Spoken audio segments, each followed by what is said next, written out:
Bonjour à tous, voici donc le corrigé de l'exercice 3 du concours d'entrée au CAFOP 2017. Exercice sur la géométrie analytique, un repère des points à placer, justification qu'un triangle est rectangle, et ensuite détermination d'une fonction affine et représentation de sa courbe. On est parti, première question. Alors cette première question, donc on vous demande de placer dans un repère des points dont on vous donne les coordonnées. Alors je vous rappelle brièvement que l'axe des abscisses, donc c'est l'axe horizontal ici, donc l'axe des x, et l'axe vertical, c'est l'axe des ordonnées et l'axe des y.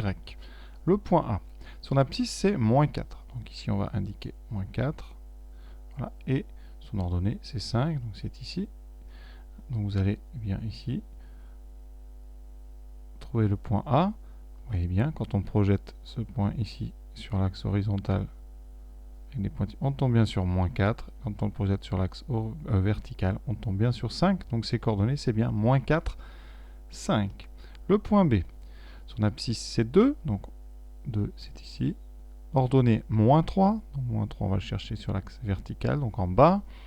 Et donc, vous allez le trouver à l'intersection de la ligne qui passe par x égale 2 et la droite qui passe par y égale 3. Donc, vous voyez bien ici par des pointillés qu'on a bien une ordonnée moins 3, une abscisse 2. Je vais doucement.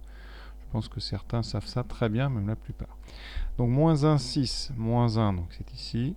6, c'est assez haut, donc c'est ici, votre point C. Vous le trouverez ici, donc je fais les pointillés.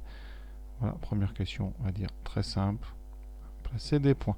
Maintenant, on va justifier qu'un triangle ABC est rectangle. Alors, déjà, première chose à faire, sur votre dessin, vous prenez une règle, déjà vous regardez si le triangle a l'air rectangle. Alors, je n'ai pas indiqué ici le nom, ici c'est B. Donc notre triangle, alors je vais le tracer, ici, j'ai pas de règle ici, mais voilà. On va essayer de voir déjà où est-ce qu'il a l'air d'être rectangle. Donc ici, B et C. Donc vous voyez, effectivement, il a l'air d'être rectangle en C. Donc c'est ce qu'on va essayer de démontrer.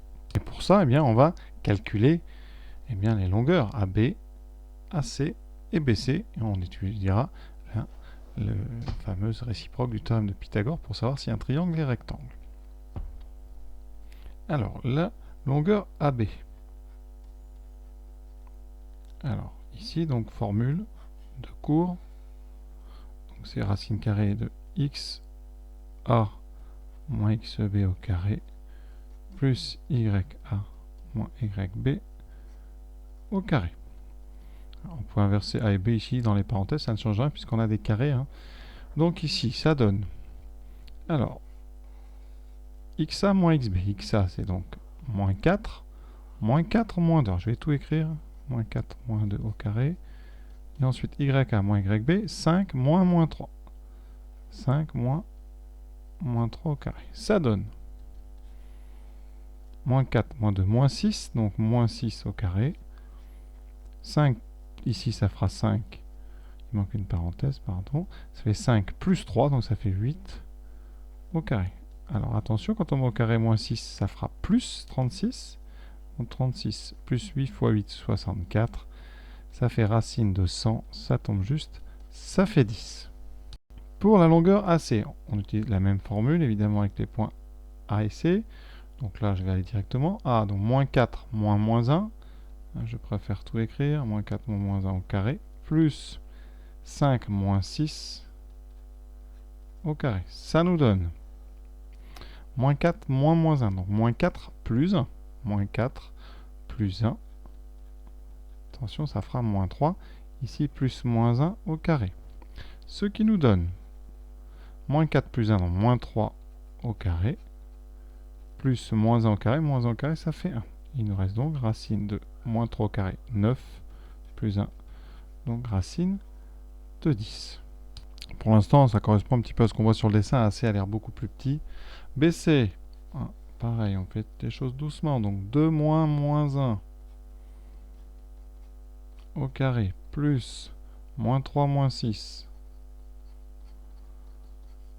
Ce qui donne 2 moins moins 1, donc 2 plus 1, 3 au carré, plus moins 9 au carré. 3 au carré, 9. Moins 9 au carré, attention, ça fait plus 80, donc ça fait racine ici de 90. Donc on écrit BC égale racine de 90. On va utiliser maintenant Pythagore, donc on voit bien, assez évidemment, on a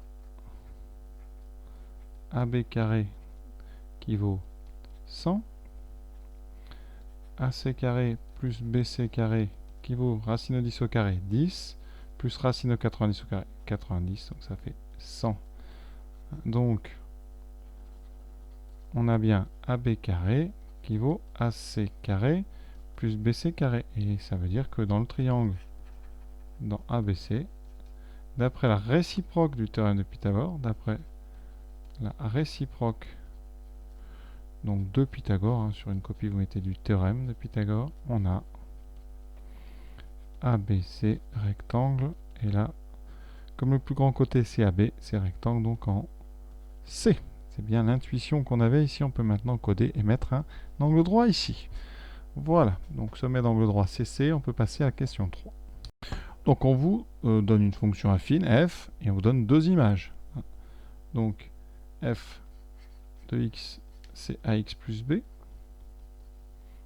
Et on sait que f de moins 4 égale 5. Donc ça, si on traduit, c'est équivalent à a que multiplie moins 4 plus b égale 5. Donc c'est moins 4a plus b égale à 5. Première équation, donc deux inconnus à b, donc il faut une deuxième équation qu'on obtient avec l'image de moins 1. f de moins 1 c'est 6, c'est dans le texte. Ça veut dire que a que multiplie moins 1 plus b doit être égal à 6. On utilise l'expression évidemment de f. Ça veut dire que moins a plus b est égal à 6. Donc les deux conditions devant être remplies en même temps, ça nous donne un système. Moins 4a plus b doit être égal à 5. Moins a plus b doit être égal à 6. Alors on ne s'embarrasse pas, ce genre de système, ça se fait très facilement, on fait une soustraction des deux lignes. Moins 4a plus a moins 3a, b moins b 0 et 5 moins 6 moins 1. Attention ici, faites moins 4a moins moins a, c'est pour ça que ça fait moins 4a plus a, donc moins 3a. Et donc, eh bien on en trouve tout de suite la valeur a, c'est donc moins 1 sur moins 3, donc c'est, les moins se simplifient, il reste a égale 1 tiers. Et maintenant il nous reste à trouver b. Alors b, on va prendre la première ligne, ou la deuxième. Voilà. Et comme moins a plus b est égal à 6, eh bien ça équivaut à dire que b c'est 6 plus a. On ajoute a des deux côtés. Donc, eh bien comme a c'est 1 tiers, b égale 6 plus 1 tiers. On met au même dénominateur, donc ça fait 18 tiers plus 1 tiers. Et donc b égale à 19 tiers. On a bien trouvé a égale 1 tiers, b égale 19 tiers. On a bien répondu à la question. On peut même faire un bilan. Alors je vais le faire ici. Donc f de x, c'est la fonction d'expression 1 tiers de x, parce que là c'est 1 tiers, plus b, donc plus 19 tiers. Alors pour construire cette droite, rien de plus facile. Vous avez f de moins 4 égale 5. Donc le point D, moins 4, 5, eh bien, appartient à la courbe. Appartient, on va dire, à la courbe de f. Et comme f de moins 1 égale 6, eh bien, on a donc le point E de coordonnées moins 1, 6, qui appartient à la courbe de f. C'est f, je répète, courbe de f. Or, on sait que f est affine, donc la courbe de f, CF, est une droite.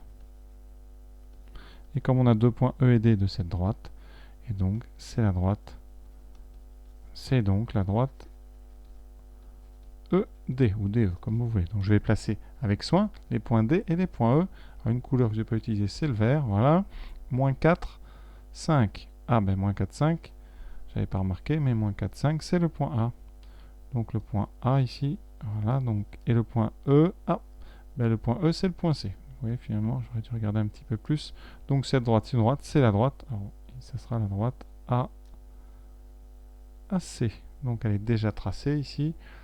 J'ai juste à prolonger le segment que j'avais fait. Alors évidemment, vous faites ça avec une règle. Et donc cette fonction affine, c'est la fonction dont la courbe est la droite AC. Voilà. Voilà pour cet exercice, assez sympa. Bon, pas très compliqué, mais des choses à rédiger quand même proprement. Voilà, j'espère que ça vous a plu, que j'ai tout expliqué comme il fallait. Et je vous souhaite bonne continuation et à bientôt, j'espère.